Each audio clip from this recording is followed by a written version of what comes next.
ایک حدیث شریف میں اس کی تاکید آئی ہے، جب سویرے بیدار ہو کر وضو کرو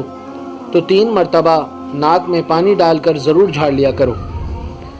اس کی وجہ یہ ہے کہ شیطان انسان کی ناک کے بانسے میں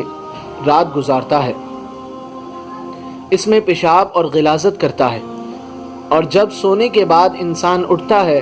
تو ناک کے اندر میل کچیل بھرے ہوئے ملتے ہیں، اس میں شیطان کی غلاظت کے اسرار ہوتے ہیں۔ جب وضو میں ناک اچھی طرح جھاڑ لی جائے تو شیطان کے اثرات صاف ہو جاتے ہیں۔ حدیث شریف میں ہے، بخاری شریف کی حدیث ہے کہ حضرت ابو ہریرہ رضی اللہ تعالیٰ عنہ سے مروی ہے کہ نبی کریم صلی اللہ علیہ وسلم نے ارشاد فرمایا، جب تم میں سے کوئی اپنی نیند سے بیدار ہو کر وضو کرے تو ضرور 3 مرتبہ ناک جھاڑ لے، اس لیے کہ شیطان اس کی ناک کے بانسے میں رات گزارتا ہے۔